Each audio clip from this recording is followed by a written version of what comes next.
अभी देश में बीजेपी की हवा चल रही है, तो ये काम ना तो हमारे राष्ट्रीय अध्यक्ष लालू जी ने किया और ना उनके बेटे जो नेता प्रतिपक्ष हैं तेजस्वी जी ने किया। क्या आरजेडी बिहार से हट के कुछ बियॉन्ड सोच रही है, बिहार से निकलेगी, बाहर कुछ विस्तार करेगी? नीतीश जी के पास हम नहीं गए थे। 22 में नीतीश जी क्यों आए? क्योंकि उनको उस वक्त ये डर था कि बीजेपी उनकी पार्टी को खत्म कर रही है। आंकड़े तो अपनी जुबान बोलते हैं ना। हमेशा मैं कहता हूँ आंकड़े उठा के देखो। क्या साहित्य भी विचारधाराओं का शिकार हो रहा है देश में? आज साहित्य के नाम पर क्या है? बटे हुए खेमे। प्रधानमंत्री जी अक्सर तुकबंदी के चक्कर में और तुकबंदी के मास्टर हैं हमारे प्रधानमंत्री जी। तुकबंदी चुनावी रैली के लिए ठीक है। देश के प्रधानमंत्री को एक दिशा देने का काम करना चाहिए। राजनीति में हर तरह की चीजें हैं, कुछ प्रगतिशील हैं, कुछ प्रतिगामी हैं, कुछ बहुत जल्दबाजी में हैं, कुछ ठहर करके धैर्य के साथ काम करते हैं। जब चुनाव होता है और हार जाते हैं तो 3-4-5 दिन तक तो मैं अखबार नहीं पढ़ता। अच्छा। और खबरों की दुनिया से दूर रहने की कोशिश करता हूँ। हाय हेलो नमस्ते, कविशाला के बिग जर्नीज में आप सभी का स्वागत है। हम प्रयास करते हैं कि जो किताबें हैं, कविताएं हैं, कि बियॉन्ड जो चीज़ें हैं जिसमें राजनीति आती है, फिल्में आती हैं, बहुत सारी चीज़ें हैं जिनके इर्द गिर्द जो लोग हैं उनकी कहानियां हम आप तक पहुंचा पाएं। इसी श्रृंखला में आज हमारे साथ हैं मनोज झा जी। बहुत बहुत स्वागत है सर कविशाला में आपका। शुक्रिया। चूंकि फोकस रहता है कि जो इंडिविजुअल कहानियां, इंडिविजुअल जो यात्राएं हैं वो लोगों तक पहुंचा पाएं, तो आपकी एक्सपर्टीज बहुत चीज़ों में, उन सब चीज़ों में जाने से पहले हम आपकी यात्रा से शुरुआत करेंगे कि आप कहाँ से बिलोंग करते हैं, कैसे राजनीति और अध्यापन में आने से पहले की क्या कहानी है आपके? ये आपने मेरे अपने सोचा होगा कि ये बड़ा आसान सवाल है, लेकिन सबसे मुश्किल सवाल यही है। कोई भी साधारण व्यक्ति की तरह मेरी भी पृष्ठभूमि रही है। बिहार के एक छोटे से जिले में जन्म हुआ, शुरुआती पढ़ाई वहाँ हुई, सहरसा है वो जगह। फिर वहाँ से रांची +2 जिसे हम लोग इंटरमीडिएट बोलते थे, फिर पटना में ग्रेजुएशन, और फिर दिल्ली विश्वविद्यालय में MA department of social work से, फिर शुरुआती नौकरी जामिया मिलिया में, उससे पहले एक प्राइवेट कंपनी में आयशर ट्रैक्टर में कुछ दिन था, 2-3 महीने। फिर UGC नेट वगैरह हुआ, JRF हुआ, तो MPhil DU में ज्वाइन किया, जो कभी कंप्लीट नहीं किया। PhD में मूव कर गया तुरंत 6 महीने के अंदर। जामिया में नौकरी की शुरुआत की और तकरीबन 8 वर्षों के बाद DU आ गया। विद्यार्थी जीवन में तमाम विद्यार्थियों की तरह एक हम लोगों का भी एक हुआ करता था कि बदलाव की चीजें होनी चाहिए, राजनीति बदलाव की होनी चाहिए, बदलाव की कविता पढ़ो, बदलाव के नॉवेल्स पढ़ो, और वैचारिकता के प्रति आकर्षण अगर कहूं, अगर वो शब्द उचित है, तो वहां से शुरू हुआ। वामपंथी आंदोलन में कई लोगों, उस आंदोलन की एक खूबी ये होती है कि आप पढ़ते हैं, आपको पढ़ने को प्रेरित किया जाता है। तो कई सारी चीजें पढ़ी, Russian literature, Bangla literature, Hindi literature, English literature. उससे एक चीजें बनती रही और कालांतर में एक मौका आया जब मुलाकात हुई मेरे अपने दल के अध्यक्ष से, और उस मुलाकात के बाद एक सिलसिला शुरू हुआ पॉलिटिकल जर्नी का, और वो जर्नी आज तक चल रही है। आपने आपकी जर्नी की जब शुरुआत हुई तो पहले इंट्रोडक्शन किस तरीके से था, किससे मिले, क्या अगर उस पर थोड़ा आप डाल पाए? देखिए, हम अपने राष्ट्रीय अध्यक्ष, मैंने कहा, लालू जी से मुलाकात हुई, और 2-3 मुलाकात के बाद मैंने मीडिया में पार्टी का पक्ष रखना शुरू किया, और इस प्रकार से मैंने कहा कि इस यात्रा की शुरुआत हुई। आज उसी पार्टी ने मुझको सदन में रखा हुआ है, दूसरा टर्म है मेरा, और कोशिश अब तक यही रही है कि मैं अपनी भूमिका का निर्वहन कर पाऊं, सदन को एक ऐसा प्लेटफॉर्म समझूं जिसमें तमाम चीजों पर बातचीत हो, जो लोग चाहते हैं कि उनके प्रतिनिधि उन विषयों पे बोले, चाहे बेरोजगारी का मसला हो, न्याय, सामाजिक न्याय का मसला हो, आजादी का मसला हो, स्टूडेंट के अरेस्ट के मसले हैं, स्टैम्पेड का मसला रहता है, इनकम इनइक्वालिटी का मसला रहता है। तो कमोबेश उस भूमिका के निर्वहन की एक ईमानदार कोशिश करता रहा हूं। और पार्टी ने भरपूर इस मामले में मुझे समर्थन दिया और भूमिका की सराहना की। और यही चल रहा है। बिल्कुल, आपकी जो आवाज है वो हम हमेशा संसद भवन से सुनते रहते हैं। विशेषकर जो सामाजिक मुद्दे हैं, वक्त वक्त कोविड के टाइम पे सुना, अभी कुंभ में जो आपने आवाज उठाई, जिस भी तरीके से, वो चाहे नंबर्स के इर्द गिर्द हो या जिस भी तरीके से उसको मार्केट करना हो, वो हमेशा सुनते रहे हम। अगर हम आरजेडी की बात करें, अभी दो चीजें चल रही हैं देश में। एक तो लोकसभा के बाद एक इंडिया गठबंधन ने मिलकर चुनाव लड़ा, उसके बाद कई विधानसभा चुनाव हो चुके, महाराष्ट्र का हो चुका, दिल्ली का हो गया। कुछ विघटन देखने को मिले, कुछ अलगाव देखने को मिले जिस तरीके से इंडिया गठबंधन की शुरुआत हुई थी। तो मैं दो चीजें समझना चाहता हूँ। एक, क्या आरजेडी बिहार से हट के कुछ बियॉन्ड सोच रही है, बिहार से निकलेगी, बाहर कुछ विस्तार करेगी? एक दूसरा, इंडिया गठबंधन में जिस तरीके से पार्टिसिपेशन है आरजेडी का, प्लस दूसरी राजनीतिक दलों का, जिस तरीके से अलगाव हो रहा है दोनों चुनाव में देखने को मिला, उसको आप किस तरीके से देखते हैं? कहाँ जाएगा ये? मैंने इस बीच में, मैं आपके दूसरे पहलू का, जो प्रश्न का दूसरा पहलू है, उसको पहले लेता हूँ। तेजस्वी जी ने भी स्पष्ट कर दिया कई मौकों पर, मैं भी स्पष्ट कर चुका हूं, फिर भी आपके दर्शकों के लिहाज से बताऊं कि इंडिया अलायंस का निर्माण एक सेंट्रल प्लेटफॉर्म के रूप में हुआ। लोकसभा चुनाव में एक वैकल्पिक मॉडल लेकर के हम आए थे। हमारा मानना था कि एक टोटलिटेरियन मॉडल जो है, एक अथॉरिटेरियन मॉडल जो है, उसके बरक्स ऐसी कुछ उन चीजों की बातचीत हो जो अक्सर गुम कर दी जा रही थी। तब भी जब इसका निर्माण हो रहा था तो हम जानते थे कि राज्यों में परिस्थितियां अलग अलग होंगी। जैसे केरल, दोनों इंडिया गठबंधन में है, यूडीएफ और एलडीएफ, लेकिन केरल में चुनाव इन्हीं दोनों के बीच है। जैसे वेस्ट बंगाल, टीएमसी लेफ्ट कांग्रेस, टीएमसी भी इंडिया ब्लॉक में थी, लेकिन वहां लड़ाई में ये दोनों भी रहेंगे। और कई और आप उदाहरण इसका, जैसे अब आम आदमी पार्टी के साथ दिल्ली में लोकसभा चुनाव में गठबंधन था कांग्रेस का, लेकिन पंजाब में नहीं था। तो ये राज्यवार, जिसको हम विसंगति कहें या राज्यवार परिस्थितियां अलग कारकों को जन्म देती हैं, अलग कारणों को जन्म देती हैं। इसलिए तमाम वो दोस्त जो हरियाणा के बाद या महाराष्ट्र के बाद या दिल्ली चुनाव के बाद मृत्यु आलेख लिख रहे हैं कि इंडिया गठबंधन की ऑबिचुअरी लिख दो, ये खत्म हो गई है, ये उचित नहीं है। वो एक सेंट्रल आइडिया के रूप में उसका रेलेवेंस है, उसका संदर्भ है, उसकी प्रासंगिकता बनी रहेगी। अब आइए, पहला जो आपका पहलू था कि राष्ट्रीय जनता दल, हम झारखंड में सरकार में हैं, हमारे 4 विधायक हैं और 2 बहुत लो मार्जिन से हारे। हम सिर्फ 6 सीट लड़े थे। एक उदाहरण, केरल में हमारे एक एमएलए हैं।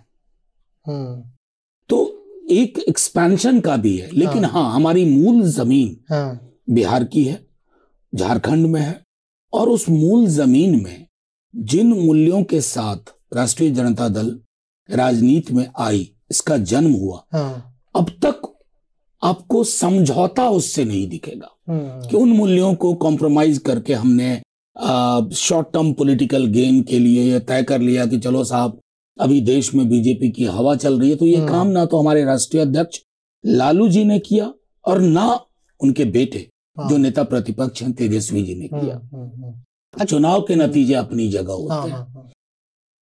कोई भी चुनाव लोकतंत्र में आखिरी चुनाव नहीं होता है, बिल्कुल, और वो एक निरंतर प्रक्रिया है। इसलिए जब दिल्ली के चुनाव के नतीजे आए तो मैंने एक आलेख लिखा। मैंने कहा कि वैचारिकता सबसे बड़ी कसौटी होनी चाहिए। आप दक्षिण हैं, आप वाम हैं, आप केंद्र हैं, आप तीनों में से कहीं रहिए तो आपकी प्रस्थापनाएं लोगों के समक्ष स्पष्ट होगी। लेकिन अगर आप तीनों में से कहीं नहीं है तो वो राजनीति नहीं है।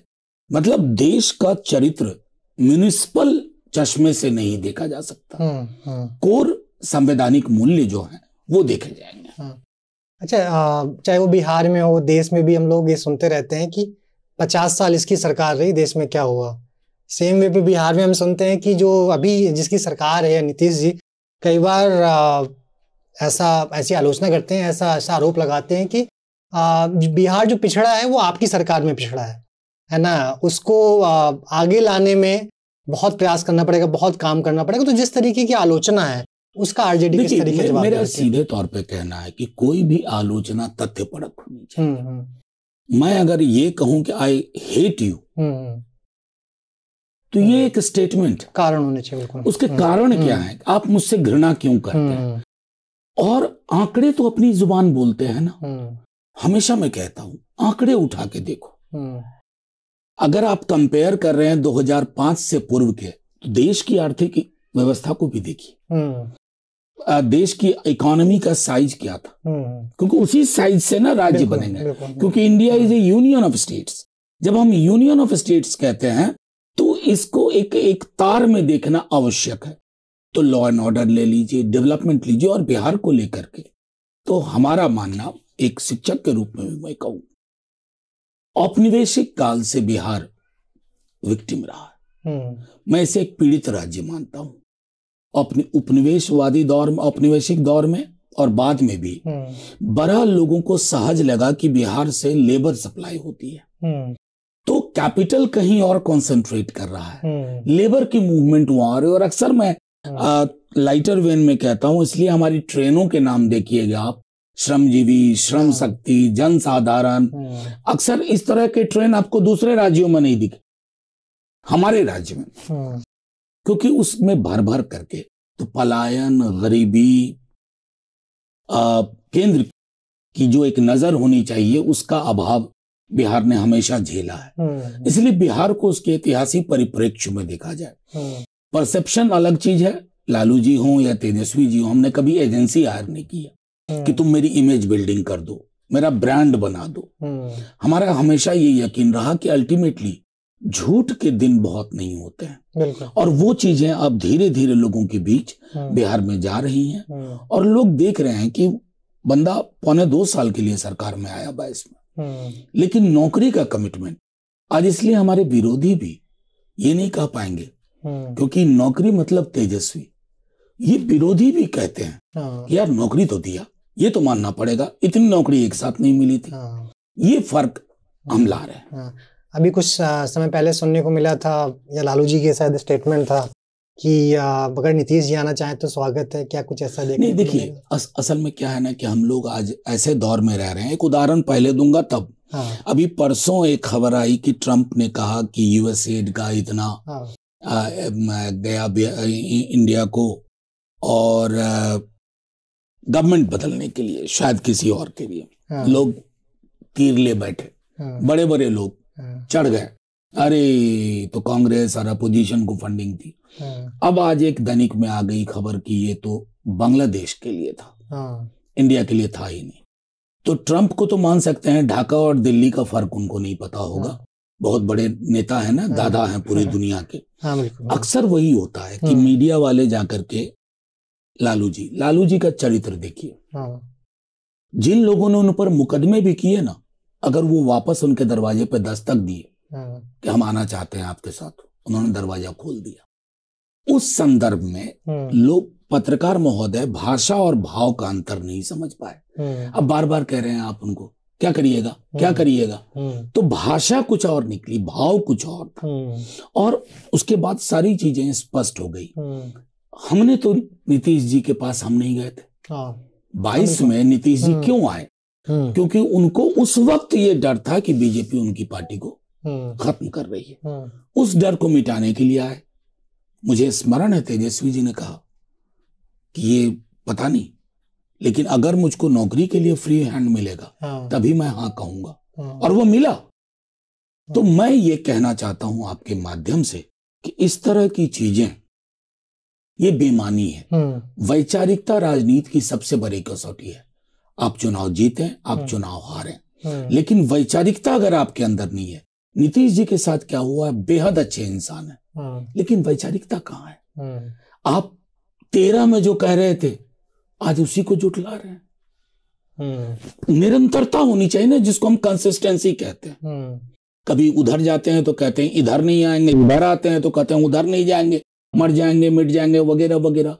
ये सारी चीजें घिस चुकी हैं और घिसी हुई विचारधारा या धारा लोगों को स्वीकार्य नहीं। अच्छा, आपने बड़ी अच्छी बात बोली, क्योंकि यूथ या फिर जो हम लोगों की एज ग्रुप के लोग हैं जो राजनीति को दूर से देखते हैं, उसमें जो दल बदलने वाले लोग हैं, एक विचारधारा हमेशा होनी चाहिए, बट उनका थॉट प्रोसेस नहीं समझ पाती कि होता क्या है अचानक से, कि आज विचारधारा ए है, कल के दिन अचानक से वो बी हो जाती है और ए का वो अपोज करने लगते हैं। ये दुखद है, दुर्भाग्यपूर्ण है, किसी के साथ भी हो रहा हो। हम जैसे लोग राजनीति से किनारा कर लेंगे कंप्लीटली, लेकिन वैचारिकता को इस डिग्री पर नहीं घुमा देंगे कि जहां हम जिन सरोकारों की आज बात कर रहे हैं कल वहां को चुप्पी हमको साधनी पड़े। मतलब आप कई उदाहरण देख सकते हैं। आज आपके लिए सेक्युलरिज्म, सामाजिक न्याय बहुत महत्वपूर्ण है और कल को अचानक आपको दक्षिणपंथी अधिनायकवाद में देश का भविष्य दिखने लगे, तो ये बेईमानी है और ये जनता के साथ भी विश्वासघात है। और यहां मुझको लगता है कि जनता को थोड़ा और जागरूक होना होगा कि कोई भी व्यक्ति अगर इस तरह का समरसॉल्ट ले तो उसको जनता से जाके मैंडेट लेना चाहिए। बिल्कुल, हाँ, ऐसा कुछ रूल भी होना चाहिए कि पार्टी चेंज करते हुए आपको आप ए पार्टी से जीते हो, किसी भवन में पहुंचे हो, उसके बाद आप बी पार्टी में चले जाते हो। बिल्कुल। अच्छा, आप देश की संसद में बैठते हैं, अगर लोकतंत्र के लिए आज चूंकि खतरे की बहुत बातें होती हैं, कई तरीके से तोड़ने की कोशिश की जा रही है, चेंज करने की कोशिश की जा रही है, अगर किन्हीं एक या दो चीजों का जिक्र करना हो आपको, जो आज के दिन सबसे बड़ा खतरा है या सबसे बड़ा हानिकारक तथ्य है या पॉइंट है लोकतंत्र के लिए, भारतीय लोकतंत्र के लिए विशेष, एक या दो चीजें, दो चीजें, दो चीजें। पहली चीज तो ये है, ये जो एक मेजॉरिटेरियन पॉलिटिक्स, ये इस देश के लिए उचित नहीं। मेजॉरिटेरियन से मेरा है ये बहुसंख्यकवाद। वो क्या होता है ना, बहुसंख्यकवाद की हम पड़ताल भी नहीं करते कि इस बहुसंख्यक की अवधारणा के अंदर जातियों की क्या अवस्थिति है। मैं कई दफा कह चुका हूं कि सीवर में उतर के अभी हम आप बात कर रहे हैं, एक ना एक मौत हो चुकी होगी किसी सीवर में जहरीली गैस। क्या वो आपके बहुसंख्यक पैराडाइम के हिस्सा नहीं है? उनकी चिंता नहीं होती। यानी कि ये बहुसंख्यकवाद बोलना ये आपके लिए राजनीतिक उपकरण है, ये देश के चरित्र के लिए, इसके मिजाज के लिए। और ये मैं आज से नहीं कह रहा हूं, देश तो हम आजाद हुए 47 में। ये जो हमारी सभ्यता की यात्रा रही है ना, या 14 में, हाँ, कई लोगों के लिए तो 14 में, उन पर मैं क्या टिप्पणी करूं, लेकिन मैं ये कहता हूं कि ये हमारी सभ्यता के लिए, हमारी संस्कृति के लिए जहर है। और ये उनके लिए भी जहर होगा जो इसे आज दवा समझ रहे हैं और इसको बेचने की कोशिश कर रहे हैं। ये जहर है, नंबर 1। नंबर 2, न्याय और सामाजिक न्याय, ये हमारे लिए सबसे बड़ी चुनौती है, क्योंकि सामाजिक न्याय रेटोरिकल चीज नहीं है। लोगों ने इसे रेटोरिक में कन्वर्ट कर दिया है। रेटोरिक में जब किसी चीज को आप कन्वर्ट कर देते हैं तो उसके पीछे से भाव खत्म हो जाता है। आज जातिगत जनगणना की मांग हो रही है, क्या वो बेईमानी है? 31 में आखिरी हुई थी। आपकी सरकार की तमाम नीतियां आंकड़ों पे होती है।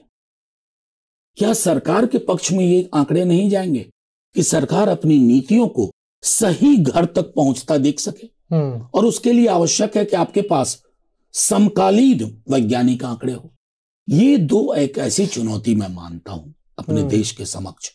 Majoritarian politics, right wing majoritarian politics and denial of social justice, ये दो चीजें सबसे बड़ी चुनौती है। बाकी कई सारी चीजों पर बात हो सकती है। बिल्कुल। अच्छा, अभी थोड़ा बिहार से अगर और देश से हटके जो दोनों के लिए इंपॉर्टेंट चीजें हैं, जो तकनीक है आज के दिन जिस तरीके से इवॉल्व हो रहा है, दुनिया में बहुत नई नई तकनीक आ रही हैं। इंडिया में बात करते हैं AI, अमेरिका इंडिया, AI, दुनिया जेनजी निकाल रही है, ओपन एआई निकाल रही है, उस पर बात कर रही है, वो स्पेसिफिकली बोलते हैं, यहाँ डेफिनेशन चेंज कर दी जा रही है। तो आप एक ऐसे भवन में बैठते हैं, किस तरीके से जो तकनीक को लेके नई विधाएं या नए आविष्कार हो रहे हैं, हम बेसिकली कोडिंग बैकग्राउंड से आते हैं, तो जिस तरीके से प्रोग्राम्स में, कोड्स में नई चीजें आ रही हैं, उसको इंडिया में इम्प्लीमेंट करने की कोशिश की जा रही है या पॉलिसीज पे काम किया जा रहा है? देखिए, अभी तक एक सही ब्लूप्रिंट नहीं आया। प्रधानमंत्री जी अक्सर तुकबंदी के चक्कर में, और तुकबंदी के मास्टर हैं हमारे प्रधानमंत्री जी, तुकबंदी चुनावी रैली के लिए ठीक है। अब जैसे बिल्कुल आप AI, AA+B होल स्क्वायर बोल दीजिए तो वो, लेकिन देश के मुखिया, देश के प्रधानमंत्री को एक दिशा देने का काम करना चाहिए। अभी तक संसद में इन विषयों को, और मैं मानता हूं ये बहुत बड़ी चुनौती होने वाली है। अब एक इस प्रकार की क्रांति है जिसको अगर हमने उस धारा को ढंग से डील नहीं किया तो ये काउंटर प्रोडक्टिव भी हो सकती है।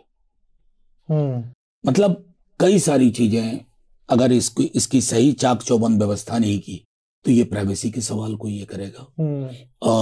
AI की तकनीक के माध्यम से पूरा का पूरा एक रिग्रेसिव पैराडाइम हमारे सामने आएगा। लेकिन दुर्भाग्यवश मैं कहूं कि अपने हमारी संसद में इस पर जो गहन और गंभीर चर्चा होनी चाहिए उसका अभाव दिख रहा है। अच्छा, एक इम्पोर्टेंट चीज और है कि अभी हाल फिलहाल में आपने एक यूट्यूबर्स का केस सुना होगा, जिस तरीके से जो भी उनके स्टेटमेंट्स थे, फिर जो गवर्नमेंट के जिस तरीके से गवर्नमेंट का या फिर उस दल के लोगों का जिस तरीके से प्रतिक्रिया आई उसके घर वालों को लेके या फिर इंडिविजुअल्स को लेके, क्या सेंटर लेवल पे या फिर पॉलिसी लेवल पे या फिर लीगली कुछ रूल्स OTT को लेके, OTT में जो कंटेंट फ्लोट हो रहा है, चाहे OTT हो चाहे यूट्यूब हो, इस तरीके का कंटेंट आ रहा है और बहुत दिनों से फ्लोट हो रहा है वो कंटेंट, ऐसा कंटेंट पहली बार नहीं आया है, तो क्या अभी तक सरकार सो रही थी या अचानक से जागी इस केस को देखने? देखिए, कई दफा सरकार को भी क्या होता है ना कि मैं मानता हूं कि इस पार्टी ने सोशल मीडिया का सबसे ज्यादा, दे वर द फर्स्ट वन जिन्होंने इसका इस्तेमाल किया, कई दफा बेजा इस्तेमाल भी किया और कई दफा अपने हक में, जैसे उनको बेजा नहीं लगा उन्होंने इस्तेमाल किया। लेकिन एक चीज होती है कि कोई चीज अगर आप उसके इर्द गिर्द कम से कम एक डायरेक्शन ना दें तो आपके भी हाथ से बाहर होती है। आज हम उस परिस्थिति में आए, लेकिन एक डेलिकेट बैलेंस की आवश्यकता होगी और मैं समझता हूं कि सरकार इस पर विचार करे, delicate balance between freedom of expression and freedom to abuse. एक ऐसा बैलेंस जिसमें सरकार की भूमिका, बल्कि आप एक इंडिपेंडेंट वॉचडॉग की कल्पना करिए, क्योंकि सरकारी तंत्र को अगर आप एम्पावर करते हैं, मजिस्ट्रेट को एम्पावर कर दिए या कानून ऐसा कोई ला दिए, तो हमने देखा है कि कार्ल मार्क्स की किताब किसी के जेब में है, अगर किसी के झोले में है तो वो UAPA का कारण हो जाता है। या किसी व्हाट्सएप ग्रुप पे आप हैं, जिस व्हाट्सएप ग्रुप में आप सक्रिय नहीं है, लेकिन चूंकि आप उस ग्रुप में हैं, ग्रुप में तो कोई किसी को ऐड कर दे। तो मैं समझता हूं कि एक बहुत ही meticulous and delicate balance between freedom of expression and freedom to abuse, denigrate, मतलब वो एक, और ये असंभव नहीं है। इसमें एक पॉलिटिकल विल की आवश्यकता है और सबको साथ लेने की आवश्यकता है। इस सरकार के काम करने के तौर तरीकों में मुझे सबसे कष्ट इस बात का है कि कोई बिल ये लाते हैं ना, तो इनको लगता है विजडम इंडेक्स का सारा मामला इन्हीं के अंदर है। वो ट्रस्ट नहीं करना चाहेंगे कि दूसरे लोग भी आपको शायद इसको बेहतर करने में मदद कर सकते हैं। अच्छा, एक अच्छी चीज ये कि आप साहित्य को बहुत अच्छे से संसद भवन में रिप्रेजेंट करते हैं, कविताएं कोट करते हैं, मतलब जो कहानियों के पार्ट कोट करते हैं। जो समय के साथ है, क्या साहित्य भी विचारधाराओं का शिकार हो रहा है देश में? मैं एक बात कहूं, उसका सबसे बड़ा नतीजा मैं देख रहा हूं कि इस दौर में कितने मुक्तिबोध पाए जा रहे हैं। इस दौर में कितने सर्वेश्वर हम देख रहे हैं, या कितने ओम प्रकाश वाल्मीकि देख रहे हैं, और कई नाम हैं। दुष्यंत ही, हर पार्टी दुष्यंत को कोट करती है। मतलब कमाल की बात है कि धुर दक्षिणपंथी राजनीति भी, मत कहो आसमां में कोहरा घना, ये किसी की व्यक्तिगत धुर दक्षिणपंथ भी। लेकिन क्या दुष्यंत प्रोड्यूस हो पा रहे हैं, हमारे बीच आ रहे हैं? तो क्या होता है जब आपकी की पूरी लोकनीति, राजनीति ध्रुवीकरण की शिकार हो जाती है, उस धुंध में फंस जाती है, तो साहित्य उससे अछूता नहीं रहता। आज साहित्य के नाम पर क्या है? बटे हुए खेमे, मतलब मिथकों में जीना, ये साहित्य नहीं है। और मैं कहता हूं, अभी कुंवरपाल सिंह की एक कविता थी अयोध्या पे, क्या बढ़िया कविता है, मैंने अपने ऑफिस के बाहर लगाई हुई है वो कविता। तो मैं ये कहना चाहता हूं कि हाँ, हालांकि कुछ लोगों ने बहुत अच्छा लिखा है, मैं कुछ अच्छा पढ़ता हूं किसी यंग का, तो मैं ढूंढ करके फोन नंबर लेके फोन भी करता हूं। कई ऐसे हैं, जैसे एक बिहार के ही हैं आदित्य रहबर, तो उनकी लेखनी मुझको अच्छी लगी है। उसी तरह एक और लड़का है गाजीपुर का, उनकी बातें अच्छी लगी, तो उनको मैंने फोन करके बात की। लेकिन कमोबेश मैं देख रहा हूं कि साहित्य भी हमारी मौजूदा दौर की अंधे कुएं की राजनीति से प्रभावित हो रहा है। अच्छा, ये जो विचारधाराओं का साहित्य को लेकर, खासकर वामपंथी दक्षिणपंथी, ये देश के बाहर भी ये जो नैरेटिव है पहुंचाया जा रहा है। मुझे अभी लास्ट दिसंबर में मैं वियतनाम में था, तो वहाँ पे चूंकि वहाँ पे हमने एक मीटअप किया कविशाला की तरफ से, जो वहाँ के साहित्यकार, उनसे बातचीत करने की कोशिश की, और जो इंडियन रिप्रेजेंटेटिव थे उन्होंने भी ऐसा नैरेटिव सेट कर रखा है कि इस साहित्य की यहाँ पे बात नहीं करनी है। तो जो बाउंड्रीज में साहित्य को बांधना है, वो समय के साथ क्या लगता है आपको, संसद भवन भी चेंज हुआ जिस तरीके से? काफी चेंज हुआ है, काफी चेंज हुआ है। मैं आपको कहूं कि राष्ट्रवाद पे अगर मैं टैगोर को कोट करूं, बहुत लोग ग्रहण नहीं कर पाएंगे। अगर जाति व्यवस्था और धार्मिक पोंगापंथी के खिलाफ मैं कबीर को कोट करूं, तो लोग पचा नहीं पाएंगे। और मैंने कई दफा सदन में भी कहा है कि कबीर के दोहे को बिना ये बताए कि कबीर का है, अगर मैं अपने नाम से चला दूं, तो आप मुझे लिंच भी कर सकते हो। कम से कम 2-4 टेलीविजन डिबेट तो हो ही जाएगा कि इसने धार्मिक भावना का। देखिए, एक चीज जो मैं मानता हूं, तो मैंने हाल के अपने इंटरवेंशन में सदन में कहा कि ये देश धार्मिक देश रहा है। इतना धार्मिक के उदाहरण मिल जाएंगे कि शैव और वैष्णव संप्रदाय में उस तरह के दंगे होते थे, जिन दंगों का अलग स्वरूप हम इन दिनों देख रहे हैं। लेकिन धार्मिकता इस देश के जेहन में थी, धर्मांधता नहीं थी। आज हमने उस फर्क को खत्म कर दिया, और चूंकि धर्मांधता एक लेवल की इस्टेब्लिशमेंट को, आज की रेजीम को सूट कर रही है। देखिए ना, हर आदमी से पूछा जाए, तुम गए कुंभ? तुम कुंभ नहीं गए? अरे तुम क्यों नहीं गए? तुमने कितनी डुबकी लगाई, कहां लगाई? मतलब कुल मिलाकर के अगर आप ये देखें, इस देश के चरित्र को इतना बदल दिया गया है कि हमारे मौलिक सरोकार, हम रोटी थाली की बात नहीं कर रहे हैं, रोजगार नौकरी की बात नहीं कर रहे हैं, सामाजिक सौहार्द की बात नहीं कर रहे हैं। मतलब वो फिर से मैं कहूंगा, धर्मांधता हमें कहीं का नहीं छोड़ेगी। धार्मिकता मेरी आस्था का विषय है। मैं पूजा खुले कमरे में करता हूं, मंदिर में जाता हूं, नहीं जाता हूं, शिव को मानता हूं, क्योंकि मैं जिस बेल्ट से आता हूं वहां या तो माता की पूजा होती है या शिव की पूजा होती है। राम की पूजा हमने बहुत बाद में देखी है। मेरे पूरे, आप ईस्टर्न इंडिया में चले जाएं, तारा, काली या शिव।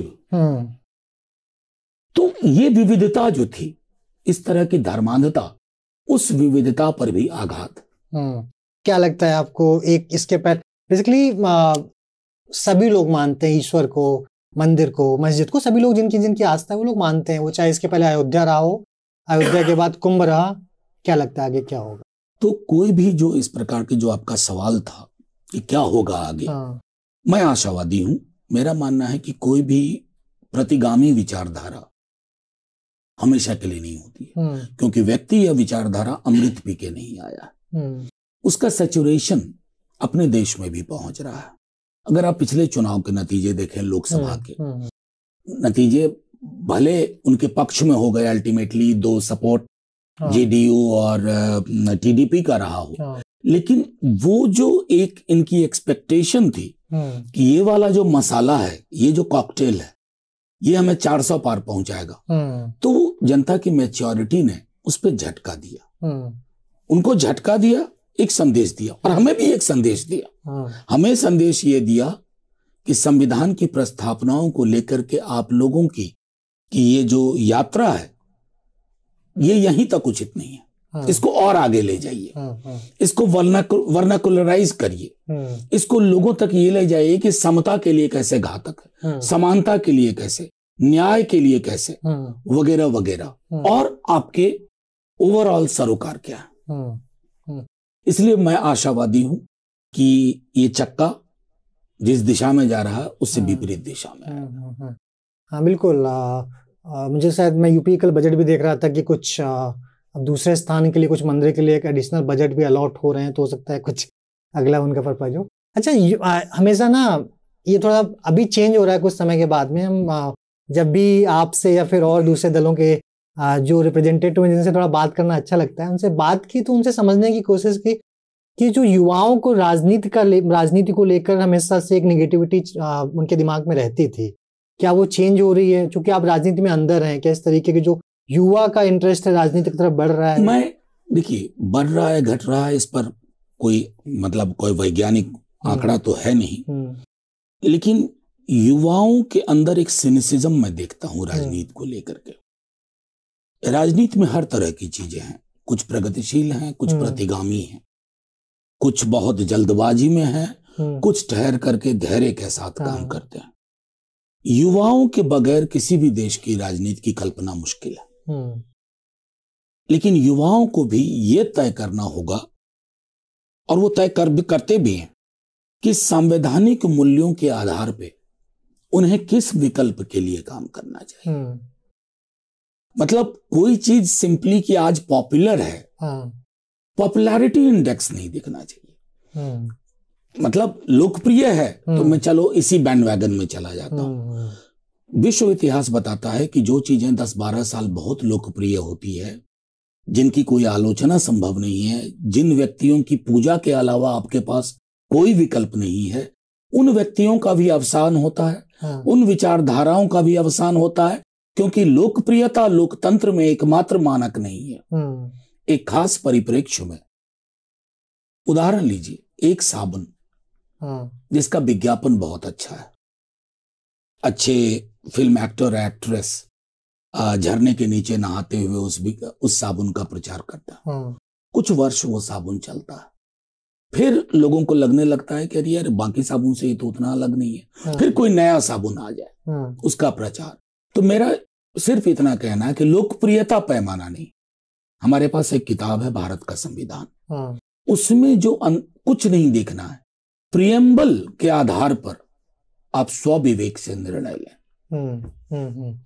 अच्छा, चूंकि आप साहित्य से जुड़े रहते हैं, तो आखिरी में अगर आज का जो हमारा देश है, बहुत सुंदर बहुत प्यारा देश है, आज के परिदृश्य को रिप्रेजेंट करते हुए कोई कविता या कुछ पंक्तियां आपको आप सुना सकेंगे?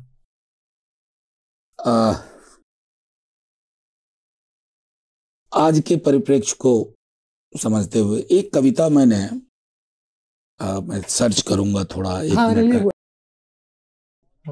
2014 को लिखी थी। ओके।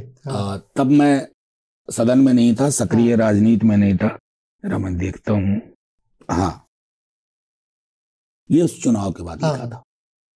वो चुनाव हम हार गए। अच्छा, 14 वाला। 14 वाला। तो हमने लिखा था, हम सिर्फ ये चुनाव नहीं हारे, हम हार गए असीम संभावनाओं और अव्यक्त आकांक्षाओं को। हम हार गए जीती हुई पिछली लड़ाइयों और हासिल मंजिलों को। हम हार गए अखबार के उन पन्नों को जिनकी जन पक्षधरता हमें जिंदा होने का एहसास कराती थी।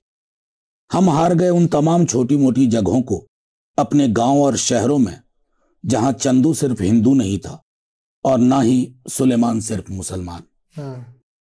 हम हार गए कई पत्रकार मित्रों और उनके तेवरों को जिनकी कलम की स्याही और जुबान की कस्में खाई जाती थी। हम हार गए कई उन साथियों को भी इसी चुनाव में, जो बीते कई सालों से हमारी जनवादी यात्रा के हम सफर थे।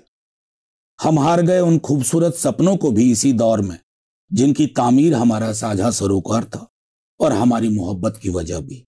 सच कहूं तो यह चुनाव सिर्फ हम नहीं हारे दोस्त, बल्कि थोड़ा थोड़ा हम सब हारे हैं और हमारा बहुत कुछ हारा है। बहुत शानदार। अच्छा, एक चीज और आखिरी में, कि जैसे अभी आम आदमी पार्टी दिल्ली का चुनाव हार गई, इसके पहले बिहार का चुनाव आप उसमें अपोजिशन में हैं। जब कोई राजनेता चुनाव हारता है, जो कि हम लोग नहीं समझ पाते, हम लोग दूर से देख रहे होते हैं, तो उस हार को किस तरीके से लेता है वो? मैं कारण मैं बताता हूँ आपको। जैसे हमने यूपी में देखा, Bahujan Samaj party almost active नहीं है या खत्म होने की कगार पे। लोग बोल रहे हैं दिल्ली में आम आदमी पार्टी का क्या होगा, अपोजिशन में अच्छी सीट्स हैं, फिर भी लोगों का ये कि केजरीवाल का क्या होगा। सारे जो परिदृश्य को देखते हुए मैं थोड़ा समझना चाहता हूँ आपसे। मैं पूरे दल की बात नहीं करूंगा, बाकी पार्टियों की नहीं, बाकी नेताओं की नहीं, लेकिन मुझे हार बेचैन करती है, परेशान करती है। इसलिए नहीं, जिंदगी में बहुत हारा हूं, कई दफा हारा हूं, लेकिन हार को स्वाभाविक रूप पर ग्रहण नहीं कर पाता। तो एक व्यक्तिगत बता रहा हूं कि जब चुनाव होता है और हार जाते हैं तो 3-4-5 दिन तक तो मैं अखबार नहीं पढ़ता। अच्छा। और खबरों की दुनिया से दूर रहने की कोशिश करता हूं। इसके पीछे और कोई वजह नहीं है, सिर्फ जो मैंने पड़ताल की अपने को भी सोचता हूं कि आखिर ऐसा क्यों होता है। क्योंकि मैं ईमानदारी से कहूं, बचपने से मैंने पार्लियामेंट के अंदर भी ये बात कही थी कि जब मैं राजनीति में आने को सोचता था, बहुत छोटा था, तभी मैं ग्लास सामने रख करके भाषण देता था। मतलब डिबेट की प्रैक्टिस में स्कूल के टाइम से मैंने अपने को सत्ता पक्ष में कभी नहीं देखा, हमेशा विपक्ष में देखा। तो इसलिए मेरे लिए हार का मतलब ये नहीं कि सत्ता नहीं आई, ये लगा कि आखिर क्यों, क्या कमी रह गई। तो वो थोड़ा अनसेटल करती है मुझको व्यक्तिगत तौर पर। मुझको बहुत वक्त लगता है डील करने में, उससे उबरने में, निकलने में। लेकिन ये मानव मतलब मेरी कमजोरी हो सकती है। बिल्कुल। क्या होगा बिहार चुनाव में, क्या मतलब स्पेसिफिक मुद्दे क्या होने चाहिए सभी राजनीतिक दलों के? देखिए, तेजस्वी जी ने पिछले चुनाव में भी किया था, बड़ी ध्रुवीकरण की कोशिश की। जो लोग भैंस मंगलसूत्र मुजरा के एक्सपर्ट हैं, लेकिन तेजस्वी जी ने नौकरी, दवाई, सिंचाई पर बांध दिया था। अभी भी जो उनकी यात्राएं चल रही हैं, संवाद यात्रा, लोवेस्ट लेवल के अपने कार्यकर्ताओं से पंचायत के लेवल पर, संदेश वही है। हम पूरा चुनाव बिहार के बदहाली, बिहार की बेरोजगारी, बिहार में कैसे फाइनेंशियल असिस्टेंस से कंजम्पशन जनरेट किया जाए जिससे आर्थिक गतिविधियां बढ़ेंगी, उन पर लड़ेंगे। सामाजिक सौहार्द के लिए लड़ेंगे और एक व्यापक कैनवस के साथ लड़ेंगे, जिसमें जो तेजस्वी जी का भी कहना है कि मैं सबका हूं, सब मेरे हैं, उस हिसाब की राजनीति। बिल्कुल। चुनाव आने वाले हैं, परिणाम आएंगे, हम दोबारा बात करने की कोशिश करेंगे। आखिरी में आप कोशिश करिएगा कि एक बहुत, मुझे लगता है एक मुद्दा है, बहुत जरूरी है, हमेशा इग्नोर किया जाता है पार्लियामेंट से। मुझे नहीं पता कितनी बात होती है, एक तकनीकी सवाल है कि जो सर्वर हैं देश के, चाहे वो आधार का डेटा हो, चाहे दूसरे इंपॉर्टेंट डॉक्यूमेंट्स उनका डेटा हो, कभी नहीं पता चलता वो शायद इंडिया में नहीं है, दूसरे सर्वर्स में वो स्टोर्ड हैं। इतने स्पीड से हमें टेक्नोलॉजी को लेके बात करते हैं, एआई का इवॉल्व हो रहा है, सब कुछ हो रहा है, लेकिन कभी सर्वर्स पे बात नहीं होती कि इवन सारी पॉलिटिकल पार्टीज का डेटा वहां पे रखा हुआ। तो सर्वर्स का थोड़ा इंडिया में सेटअप होना, उसके कॉस्ट पे काम करना, मुझे लगता है इस पे थोड़ा काम होना चाहिए। नहीं, बिल्कुल, ये बहुत महत्वपूर्ण है। कल ही मैं देख रहा था कि मेरे विश्वविद्यालय का हमारा अपना ईमेल अकाउंट था, तो बीते कुछ महीनों से मैं यूज नहीं कर रहा था। कल पता चला कि उसको गूगल के साथ जोड़ दिया गया। तो लोगों को लग सकता है गूगल के साथ जोड़ा तो इसका स्टेचर बढ़ गया, लेकिन मेरे लिए चिंता ये हुई कि ये डेटा जो मेरे विश्वविद्यालय के पास हुआ करता था संभवतः, वो अब फिर वहां जा रहा है। तो मतलब शुक्रिया आपका कि मैं इसको कोशिश करूंगा जी। बाकी दलों के साथियों से भी जी बात करके इसको। बिल्कुल। बहुत बहुत धन्यवाद सर, आपने वक्त निकाला, अच्छी बातचीत हुई। Thank thank you you. So much.